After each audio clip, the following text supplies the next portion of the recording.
Dalam nama Bapa dan Putra dan Roh Kudus. Amin. Bapak, Ibu, Saudara-saudari terkasih, salam jumpa kembali dalam Renungan Inspiratif Minggu Biasa ke-33 berdasarkan Injil Matius bab 25 ayat 14 sampai 30. Perumpamaan tentang talenta. Bapak, Ibu, Saudara-saudari terkasih, Pater Anthony de Mello pernah bercerita tentang seorang petani yang menemukan sebutir telur burung elang. Petani itu menempatkan telur burung elang itu bersama telur-telur ayam untuk dierami induk ayam. Ketika telur-telur ayam itu menetas, telur elang itu pun turut menetas dan dibesarkan seperti anak-anak ayam. Selama hidupnya, elang itu berbuat seperti ayam, mengais tanah untuk mendapat makanan, berkotek seperti layaknya seekor ayam, tetapi tidak pernah terbang jauh. Ia selalu mengira bahwa ia adalah seekor ayam. Tahun-tahun berlalu dan elang itu pun menjadi tua dengan tidak pernah mengembangkan kemampuannya sebagai elang. Pada suatu hari, dia melihat seekor burung perkasa di angkasa biru. Burung itu melayang-layang dengan indahnya dan lincah melawan tiupan angin. Dia meliuk-liuk menembusi awan sebelum bertengger di atas pohon yang sangat tinggi. Dia bertanya dengan rasa kagum kepada ayam di sebelahnya, "Burung apakah itu?" Ayam itu menjawab, "Itu adalah burung elang, raja segala burung. Tetapi tidak usah terlalu dipikirkan. Dia itu berbeda dari kita. Dia itu elang, sedangkan kita adalah ayam." Maka elang itu tidak pernah memikirkannya lagi. Akhirnya dia mati dengan tetap berpikir bahwa ia adalah seekor ayam dan bukannya seekor elang.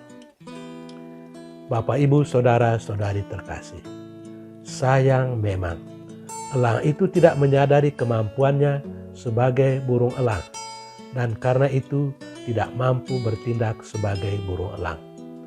Ia tidak mengira bahwa ia adalah seekor elang yang bisa terbang tinggi dengan kemampuan-kemampuan yang luar biasa untuk membedah angkasa. Hal yang sama juga terjadi pada manusia. Sebagai manusia, ia mungkin dianugerahi bakat-bakat dan kemampuan-kemampuan yang istimewa. Tetapi bakat-bakat itu tidak dikembangkan sehingga dia tidak bisa dimanfaatkan untuk kepentingan yang lebih besar. Bapak, Ibu, Saudara-saudari terkasih, dalam Injil hari ini, Yesus mengecam orang yang tidak mendayagunakan bakat dan kemampuannya melalui sebuah perumpamaan. Di dalam perumpamaan itu, Yesus membandingkan kerajaan surga itu dengan seorang tuan yang hendak bepergian ke luar negeri. Dia lalu menyerahkan uangnya kepada hamba-hambanya untuk dikembangkan masing-masing menurut kemampuannya. Ada yang menerima 5 talenta, 2 talenta, dan 1 talenta. Semua berusaha untuk mengembangkan talenta tuannya, kecuali yang mendapat 1 talenta. Lama sesudah berada di luar negeri, tuan itu pulang dan meminta pertanggungan jawab dari hamba-hambanya itu. Setiap orang yang telah mengembangkan uangnya tentu saja dipuji oleh tuannya. Mereka telah setia dan dapat dipercayai dalam hal-hal kecil. Oleh karena itu, mereka akan diberi tanggung jawab yang lebih besar lagi. Sekarang, mereka boleh masuk dan turut mengambil bagian di dalam kebahagiaan tuannya itu. Sementara itu, hamba yang ketiga mengembalikan uang tuannya itu dengan alasan bahwa dia takut mengembangkan uang itu karena menurut pengalamannya bahwa tuannya itu kejam dan tidak adil. Saudara-saudari terkasih, Apa yang dimaksudkan dengan talenta atau uang di dalam perumpamaan tadi?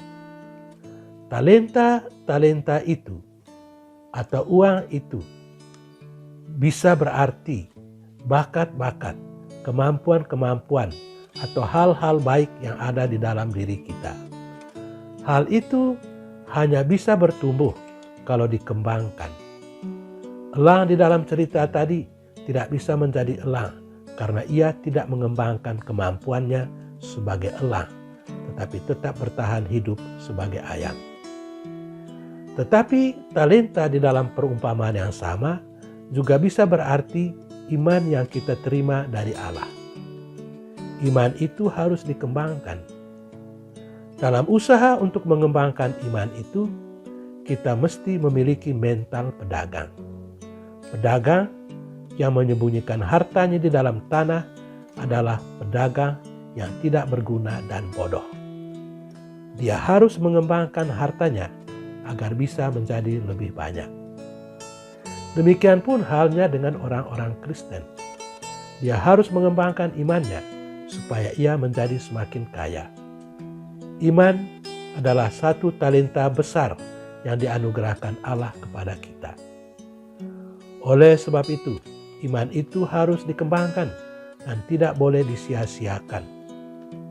Iman itu mesti bertumbuh dan bukannya dikuburkan di dalam tanah. Kita tidak cukup menjaga iman yang kita terima pada waktu permandian, tetapi kita harus berusaha mengembangkan iman itu menjadi sesuatu yang hidup, sehingga segala sesuatu yang kita lakukan mestinya didasarkan pada iman yang kita miliki. Tetapi persoalannya adalah sejauh mana kita melakukan sesuatu di dalam hidup ini dengan mendasarkannya pada iman. Seringkali kita mengamati ada kesenjangan antara iman dan perbuatan. Karena itu, tantangan Yesus dalam Injil hari ini untuk mengembangkan iman itu merupakan satu keharusan. Semoga Tuhan memberkati kita. Amin. Dalam nama Bapa dan Putra dan Roh Kudus. Amin.